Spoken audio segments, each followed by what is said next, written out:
بسم اللہ الرحمن الرحیم۔ السلام علیکم ناظرین۔ سیلابی علاقوں میں پیدا ہونے والی بیماریاں اور بچاؤ کی تدابیر۔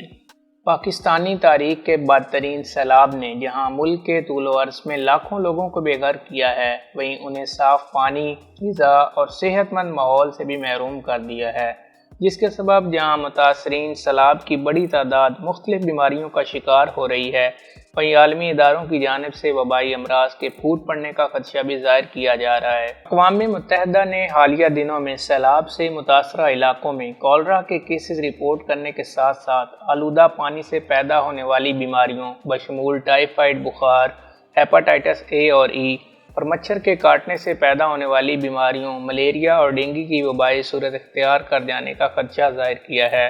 عالمی امدادی ایجنسیوں کی جانب سے سیلاب سے متاثرہ افراد خصوصاً بچوں میں نمونیا، ڈائریا اور ملیریا کے کئی کیسز بھی رپورٹ کیے گئے ہیں۔ ان اداروں کا کہنا ہے کہ بیماریوں کی ابتدائی کیسز اور سیلابی علاقوں کی صورتحال کو دیکھتے ہوئے یہ یقین از قیاس ہے کہ یہ بیماریاں وبائی صورت اختیار کر کے آبادی کے وسیع حصے کو متاثر کریں گی، اور ان اداروں کے مطابق اگر ایسا ہوا تو ہلاکتوں کی تعداد لاکھوں تک پہنچ سکتی ہے۔ عالمی ادارہ صحت کی جانب سے سیلاب سے متاثرہ علاقوں میں جن بیماریوں کے پھوٹ پڑنے کا خدشہ ظاہر کیا جا رہا ہے، ان کا مختصر تعارف اور ان سے بچاؤ کی تدابیر حسب ذیل ہیں۔ ویڈیو میں مزید آگے بڑھنے سے پہلے ویڈیو کو لائک اور چینل کو سبسکرائب کر دیں۔ کالرا۔ آلودہ پانی سے پیدا ہونے والی بیماری کالرا کا حملہ انتہائی تیزی اور برق رفتاری سے مریض کو ڈائریا کا شکار کر کے جسم میں پانی کی شدید قلت پیدا کر دیتا ہے، اور اگر فوری علاج نہ کیا جائے تو مریض چند ہی گھنٹوں میں اپنی جان سے ہاتھ دھو سکتا ہے۔ تاہم ڈاکٹرز کے مطابق کالرا کے 80% سے زائد کیسز جسم میں پانی کی مقدار بڑھانے والی نمکیات خصوصاً ORS کے استعمال سے صحت مند ہو جاتے ہیں۔ وائس آف امریکہ سے بات کرتے ہوئے سندھ گورنمنٹ ہاسپٹل کے ڈاکٹر وسیم الدین ساجد نے بتایا کہ سیلاب سے متاثرہ آبادیوں میں پینے کے صاف پانی کی فراہمی اور علاقے میں نکاسی آب کا درست انتظام اس مرض کو وبائی صورت اختیار کرنے سے روکنے کے لیے انتہائی ضروری ہے۔ ان کا کہنا تھا کہ کالرا کے سد باب کے لیے ویکسینیشن بھی مفید ثابت ہوتی ہے، اور حکومت کو متاثرہ علاقوں میں بنیادی امیونائزیشن کا عمل شروع کرنے کی ضرورت ہے۔ تاہم عالمی ادارہ صحت کے مطابق سیلاب سے ہونے والی وسیع تر تباہی کے باعث متاثرہ علاقوں میں کالرا کی ویکسین کی وقفے سے دی جانے والی 2 خوراکوں کی فراہمی ایک بہت بڑا چیلنج ہوگی۔ ٹائیفائڈ بخار۔ سیلمونیا ٹائیفائی نامی بیکٹیریا سے پھیلنے والی اس بیماری کی واضح علامات تیز بخار، بدن میں درد، سر درد، قبض اور ڈائریا کی شکایت کا ہونا، سینے پر سرخ دھبوں کا نمودار ہونا اور جگر کا بڑھ جانا۔ ٹائیفائڈ کا جرثومہ مریض کے فضلے کے ذریعے پھیل کر دیگر لوگوں کو متاثر کرنے کی صلاحیت رکھتا ہے، جس کے باعث سیلاب سے متاثرہ علاقوں میں ٹائیفائڈ کے وبائی صورت میں پھیلنے کا خطرہ شدت سے موجود ہے۔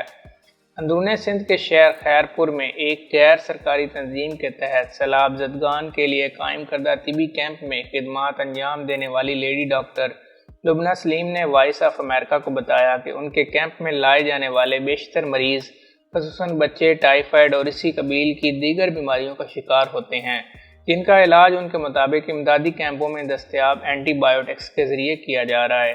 تاہم ڈاکٹر لبنہ کا کہنا تھا کہ اس بیماری میں عام طور پر استعمال کی جانے والی اینٹی بایوٹکس ادویات سے مدافعت کی قوت بھی موجود ہے، جس کے باعث اس کا علاج طویل ہو سکتا ہے اور بیشتر مریضوں کو مناسب دیکھ بھال کے لیے بڑے شہروں کی جانب بھیجا جا رہا ہے۔ ان کا کہنا تھا کہ صحت مند لوگوں کو ٹائیفائڈ کے مریضوں کے زیر استعمال اشیاء خصوصاً پانی اور کھانے پینے کی چیزوں اور مریض کے زیر استعمال برتنوں اور کپڑوں وغیرہ سے احتیاط برتنی چاہیے۔ ہیپاٹائٹس اے اور ای۔ ہیپاٹائٹس کی ان دونوں اقسام کی وجہ بننے والا جرثومہ مریض کے فضلے کے ذریعے منتقل ہو کر پانی اور غذائی اشیاء کو آلودہ کر کے مزید لوگوں کو متاثر کرنے کی صلاحیت رکھتا ہے۔ اس بیماری کے پھیلنے کی بنیادی وجہ نکاسی آب کا درست انتظام نہ ہونے اور پانی کا کسی آبادی میں طویل عرصے کھڑا رہنا ہے، لہذا سیلابی علاقوں کی موجودہ صورتحال اس بیماری کے پھیلنے میں سازگار ہے۔ ڈاکٹروں کی جانب سے عموماً اس مرض کا باقاعدہ کوئی علاج تجویز نہیں کیا جاتا، بلکہ مریض کو صحت مند غذا اور ماحول کی فراہمی اور مناسب دیکھ بھال سے یہ مرض دور ہو سکتا ہے۔ ملیریا اور ڈینگی۔ مچھر کے کاٹنے سے پیدا ہونے والی یہ دونوں بیماریاں سیلاب زدہ علاقوں میں تیزی سے پھیلتی ہیں، جس کی بنیادی وجہ سیلابی پانی کے آبادیوں میں گھس آنے اور مناسب نکاسی نہ ہونے کے باعث مچھروں کی پیدائش و پرورش کا انتظام بہم پہنچنا ہے۔ ڈاکٹر لبنہ کا کہنا تھا کہ قوت مدافعت کم ہونے کے باعث ملیریا سے بچوں اور حاملہ خواتین کے متاثر ہونے کا خدشہ زیادہ ہوتا ہے، جن تک علاج کی بر وقت فراہمی نہ ہونے کے باعث یہ مرض جان لیوا بھی ثابت ہو سکتا ہے۔ انہوں نے بتایا کہ ملیریا کا علاج آرٹیمینسن نامی جز پر مشتمل دواؤں اور مناسب دیکھ بھال سے ممکن ہے، تاہم عالمی ادارہ صحت کے مطابق ڈینگی بخار کا کوئی باقاعدہ علاج تاحال دریافت نہ ہونے کے باعث ڈاکٹرز اس مرض کی جلد از جلد تشخیص اور اسپتال میں علیحدگی میں رکھ کر کی جانے والی مناسب دیکھ بھال کو مریض کی جان بچانے کے لیے لازمی گرانتے ہیں۔ لیپٹوسپائروسس اس بیماری کا جرثومہ بنیادی طور پر جنگلی اور پالتو جانوروں مثلاً کتوں، مویشیوں، گھوڑوں اور چھوٹے ممالیہ جانوروں میں پایا جاتا ہے۔ اس جرثومے کی انسانی جسموں تک منتقلی عموماً ایسے مقامات پر ہوتی ہے جہاں جانور اور انسان ایک مختصر سی جگہ پر ساتھ رہنے پر مجبور ہوں، اور اسی وجہ سے موجودہ صورتحال میں اس بیماری کے بھی سیلابی علاقوں میں پھوٹ پڑنے کے امکانات موجود ہیں۔ یہ جرثومہ مذکورہ جانوروں کے فضلے یا اس سے متاثر ہونے والے پانی کے جوڑوں، مٹی اور پودوں سے رابطے میں آنے والے انسان کے جسم میں کھلے زخم، خراشوں یا منہ، ناک اور کان کے ذریعے داخل ہو کر فرد کو متاثر کرتا ہے۔ عموماً بارشوں کے موسم میں اس بیماری کے کیسز رپورٹ ہوتے ہیں، تاہم عالمی ادارہ صحت کا کہنا ہے کہ سیلابی صورتحال میں یہ بیماری وبائی صورت اختیار کر کے بڑی تعداد میں لوگوں کو متاثر کرنے کی صلاحیت رکھتی ہے۔